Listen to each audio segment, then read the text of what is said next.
Yeah, Monday. What's up, everybody? Monday morning. Welcome to today's edition of the Daily Market Commentary. I'm your host, Chuck Fulkerson. I hope everybody had a phenomenal weekend, is ready to get the brand new week rolling.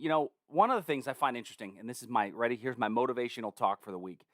I hate it when people say, oh, it's just Monday. Like over the weekend, I ran into some friends and they said, well, it's Monday's coming soon enough. Man, think the opposite way. I freaking love Mondays. Mondays mean we get a brand new start to the week. We wipe the slate clean and we're ready to roll going forward. And really it starts on Sunday nights. And so that's really why my favorite time of the week to trade is Sunday night. But I'm a humongous fan of Mondays because that allows you to wipe the slate clean, get started fresh. You know, think of a Monday like a new spring every single week, and that will change your mindset. All right, that's my Monday morning motivation talk. So let's get at it. Let's get rolling. Hey, by the way, if you're new to the channel, click the subscribe button, hit the notification bell so you get the alerts, the updates, all that fun stuff. If you're a regular viewer, thanks for coming back. I appreciate it. Make sure you hit the thumbs up button, the icon. It means a lot. Monday's just another day. Well, but Dennis, to me, it's not, because Monday means that, man, the markets have started right back up again. I get a whole new cycle to go, a whole new cycle. All right. And I got my microphone fixed, so I think I'm back to a normal audio. So hopefully that sounds okay out there in real world land. So let's start with the ES. Now the ES, I'm starting with the ES right away because we did just bounce off of a 15-minute area of demand. This was the gap fill area that we talked about in last night's live trading room, for those of you that were there with us. So if you had that trade set up, your first target really needs to be right up here at about 38.39. So you're really close to it right now. Now, why would I say that needs to be my first target? That needs to be my first target because of this little wick over wick right here, okay? And so you're fairly close to that area now. And with our overnight, momentum, we're technically still up. We're up 3 points. The NASDAQ is also up. NASDAQ has had almost no pullback. The S&P, a little bit of a pullback. The Russell, a significantly deeper pullback off of the high. So while we're still bullish, we are seeing a little bit of weakness this morning in our major market, that being the S&P 500. And so with that weakness, I would say that this might be a decent first target. Now, by the way, when I say first target, that doesn't mean you have to take all your money off the table. It might just mean that you move your stop to break even and then you protect yourself. All right, lock in a little bit of protection in that space. Last night we had set up a short. We set up a long actually in the NASDAQ right off this wick over wick area, and price just never came back to it overnight and actually continued to run higher. So the NASDAQ's up 124 points. The S&P is only up 3. So relative weakness, significant relative weakness in the S&P relative to the NASDAQ. I would say if you come up here, take your stop, take a little bit of money off the table at 38.39, 7 points early in the morning, not such a bad way to roll if you can close out on that. So at this point, I'm going to remove this level since we've traded more than halfway into the zone.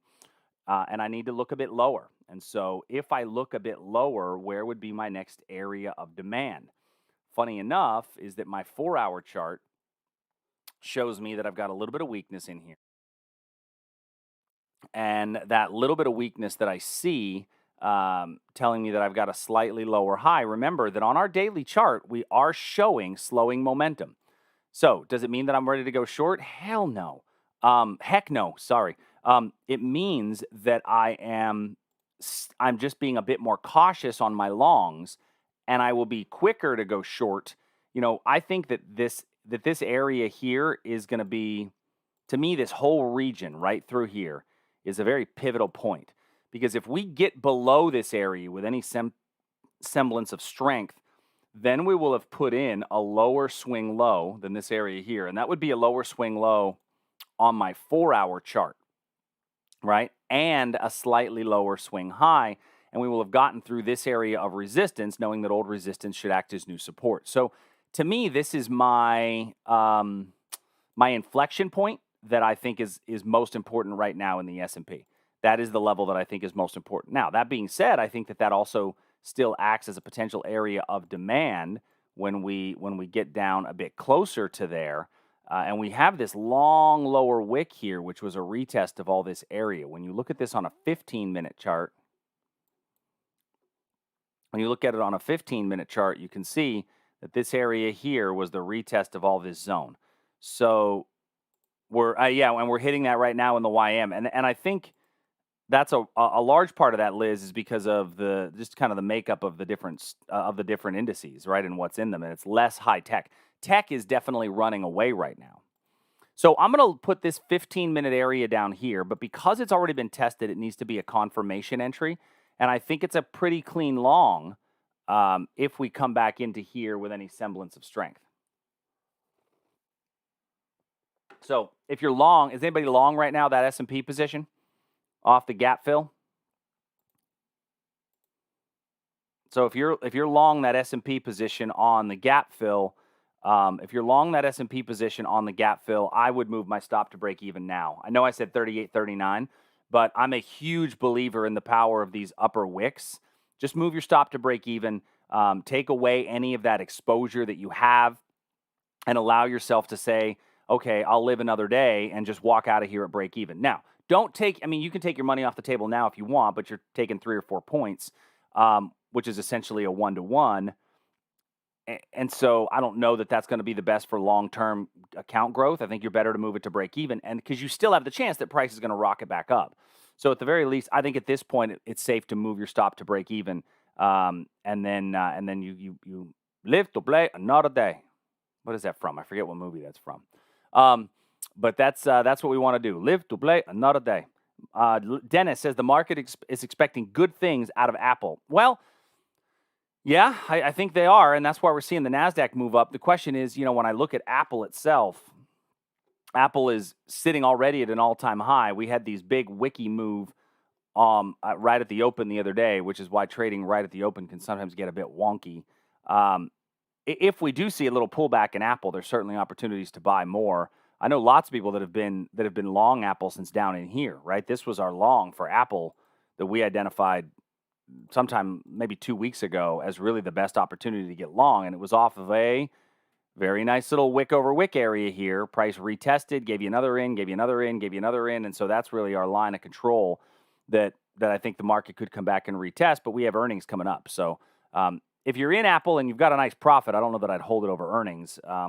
If we get a gap up, great. It might be more of a lottery ticket setup at this point. So, all right, so there's my S&P would be that 15-minute confirmation area there, and then if you got long on the gap fill, move your stop to break even, just to keep yourself safe.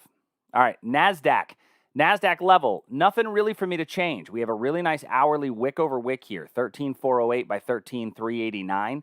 That level was formed really at the open of last night, right after the open of last night in the Globex. So it is a Globex level, which is a bit weaker. Now, if we do drop below here and this level fails, you do have another area here that could act as a support line. And that support line, if we get basing in front of that support line, remember, basing in front of the support line is going to be exactly what we would want to see for a breakdown. And then if that breakdown occurs, you have clean air for price to run down into this area of demand. So keep that area in mind. Next, the Russell. So in our Russell position, we have a little rally base rally. This rally base and a rally is at a prior area of support. So this would be, people talk about, oh, don't cut through candles, don't cut through candles. Well, the fact that those that we have turned at this level so many times means that this is still a valid and important area. Now, what's the downside of this trade? The downside of this trade is that we're starting to base in front of the level.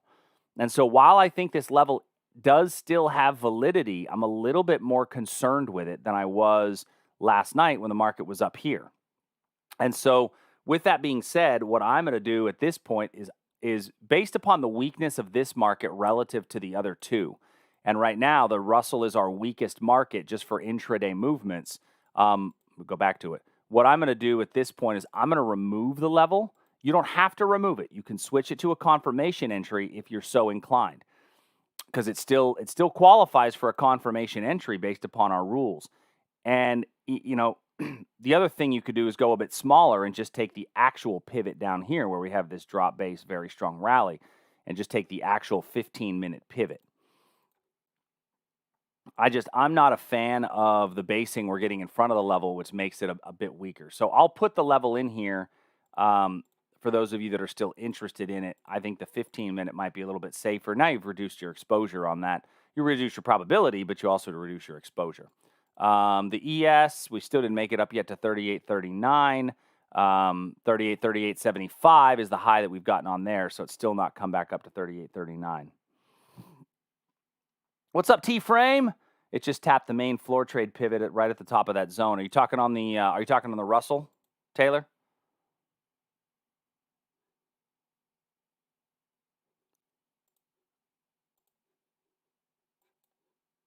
Yeah, right in here.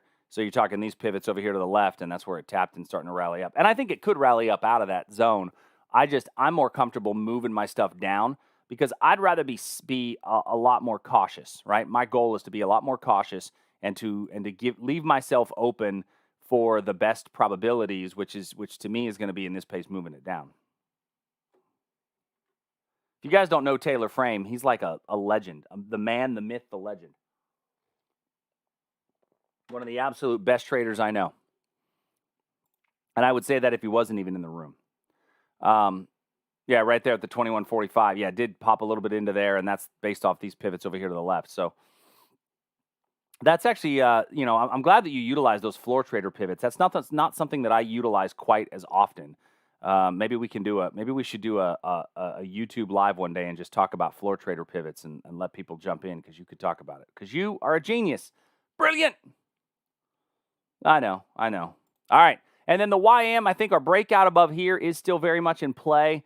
But the YM is so sideways that it's just taking a little nappy poo.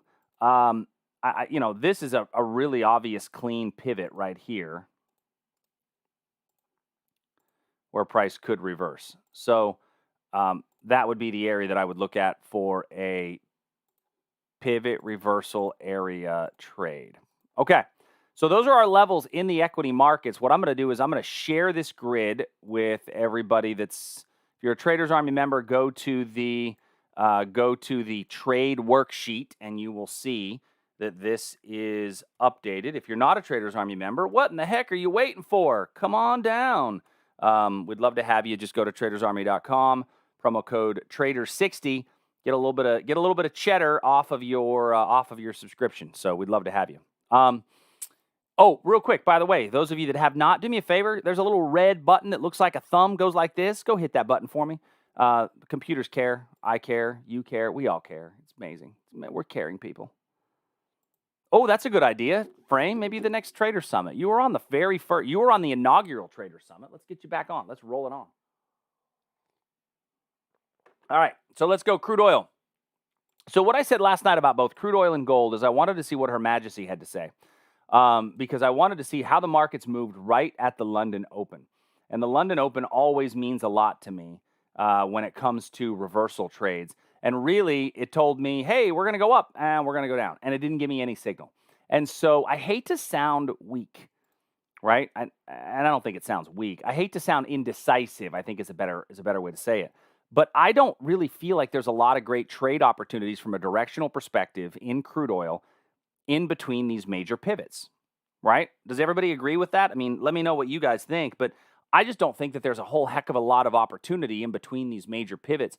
And I think that if you are peeing around in there, that you're just inviting yourself to get that what I call the death by 1,000 cuts. You get a lot of small losses by trying to trade in between, because what happens is what looks to be good areas from a structural standpoint, right? Like this one here, you get quickly stopped out.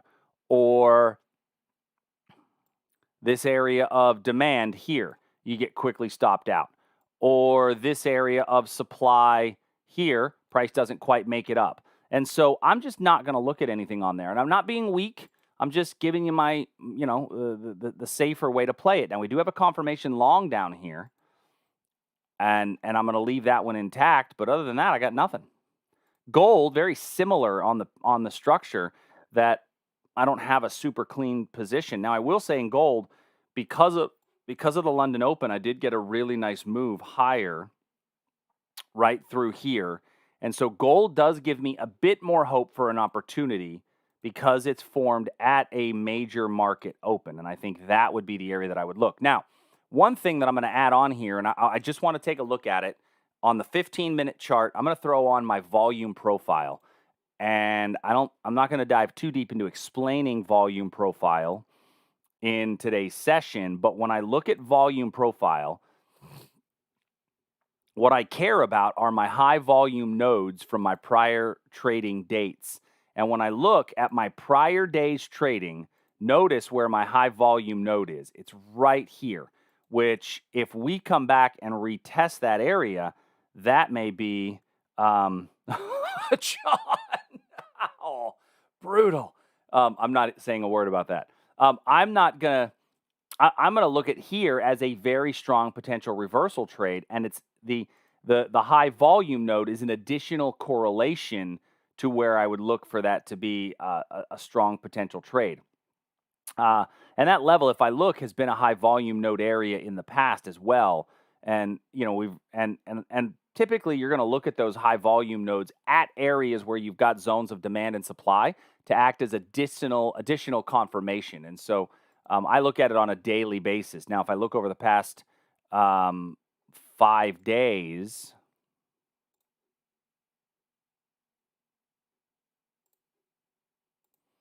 I will sometimes look over the past 5 days as well, which gives me the last week. Over the past week, my highest volume node was down here, which, no surprise, we saw price reverse, and we've traded in there a number of times. But this is still a fairly even high level, it's almost my highest volume node right here. So this area, I think, is a pretty good little level, additionally confirmed with the use of my volume profile for a potential long trade. All right.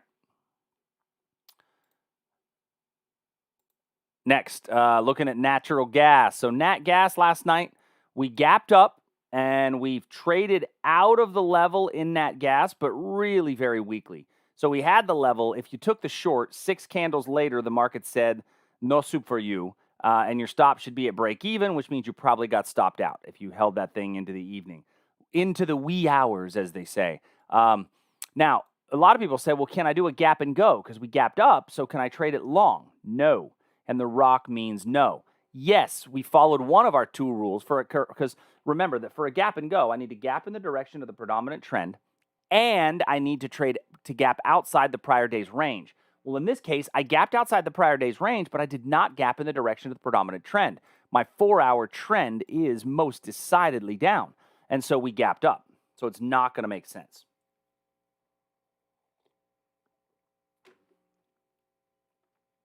Looks like we're still on the February contract in Thinkorswim, so it'll roll over on the next one. So, all right, and then copper. Looking here at copper, C.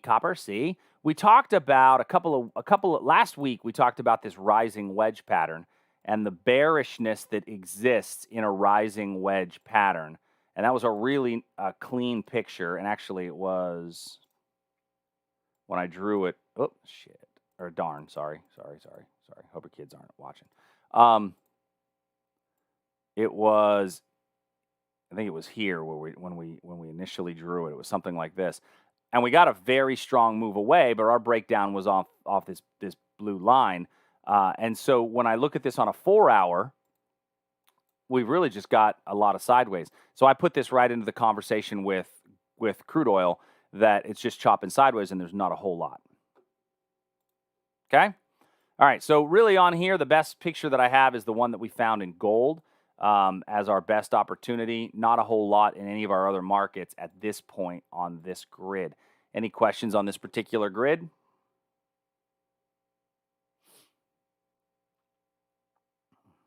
Well, when in doubt, I'm always thinking scotch. And I need to come out and get some good scotch. It's hard though. I got a baby that's she's not even a year old yet, so we've got no way yet to come out because I love my children. I ain't bringing them with me.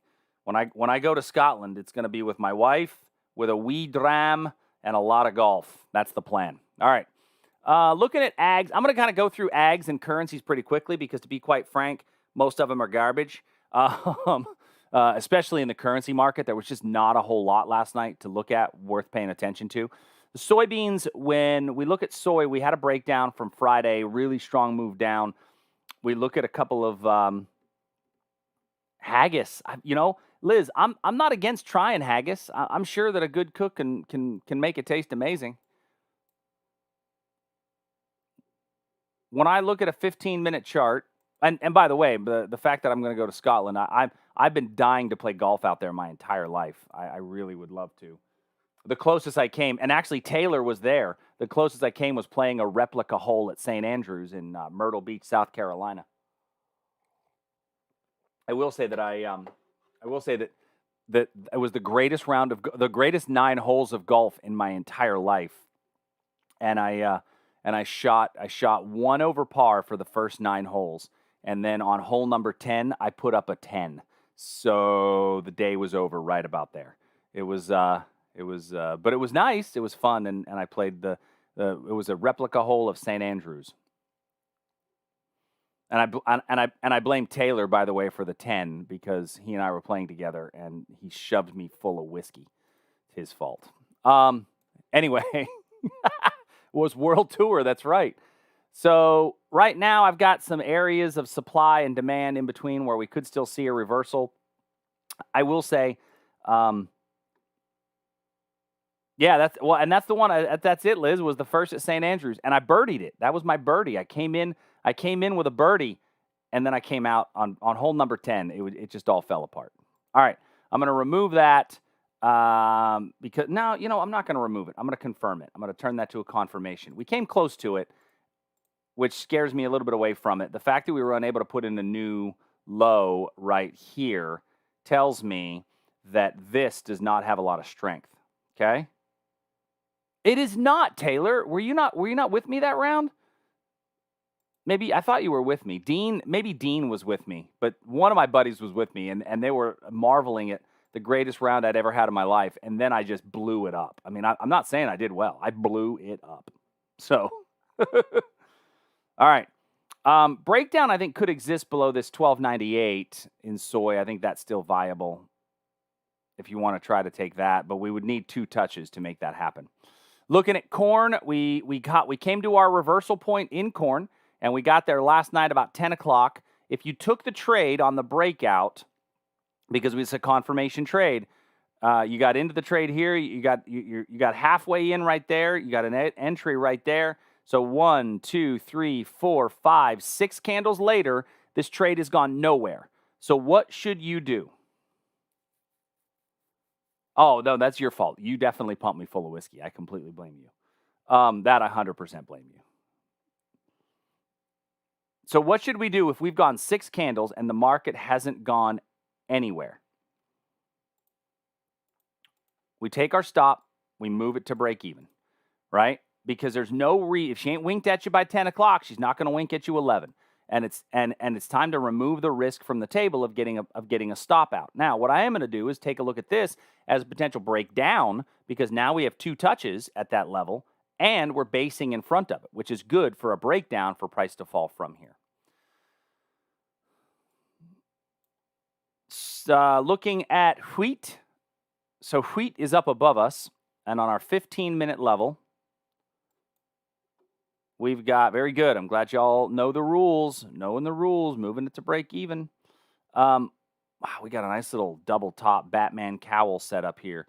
For those of you that have never heard my talk on the Batman cowl, this kind of looks like the beginning of Batman's face. Right, you can almost see Batman's head right here. That's typically going to be a pretty bearish setup.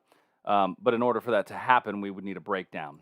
And so a breakdown on here as well does indeed exist. So overall, my commodities are giving me a bit of weakness as far as their setup. Now, from a 4-hour perspective, looking at the longer-term picture, we can see why we're definitely seeing that rollover in those commodity positions. All right. Let's put this bad boy in.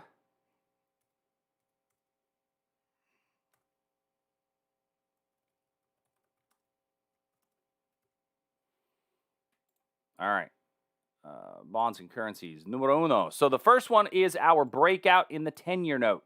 So we've talked about this one for a couple of days, and we did get our breakout on the 10-year note in the overnight. So maybe John, Nick, Jose, some of you that are going on the other side of the world, maybe Lenart. Hopefully you're able to catch this if you're awake and in front of the market. We got a little breakout. If you didn't take it because we didn't have basing immediately in front of the level, our basing was a little bit further away, it still scores pretty high because you definitely have room to roam. If we get a retest back to this line of support, I think you've got an opportunity to get long overall. And I think that on our, that's a 1 hour. On my 4 hour, we can see that we've got a pretty decent move higher. Now, I will say that our 4 hour trend looks to be a bit of a rising wedge, but not terrible. It's not like it's coming together tremendously strong. And so I think there's still room for price to run. And if you wanted to take this area as a support line on a retest to get long, I think ultimately you've got a target right around here at 137, 195 for where price can run to. 30-year note is not there yet, and our basing is actually much further away from the level. So on the 30-year, I think you're looking right back here at a retest zone. Which if we retest that area of demand in the 30-year, the 10-year will probably be right back on its breakout line, making that a stronger trade.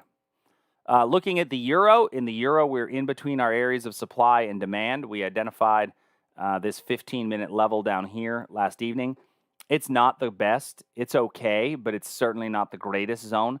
And the simple fact that this created a new lower low, we got below this low and this low and this low with this move down, makes this area of supply pretty dandy. It's not just fine and dandy. It's pretty dandy. We came down, rallied back up, dropped again, rallied back up. So it's a little bit retested.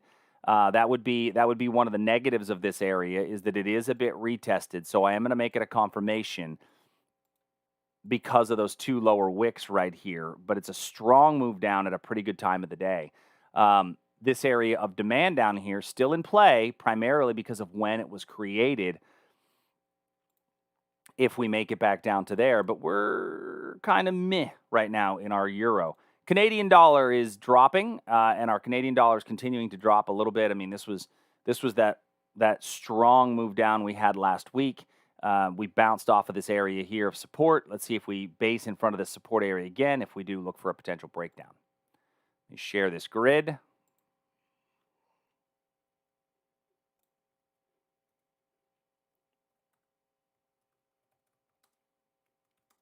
All right.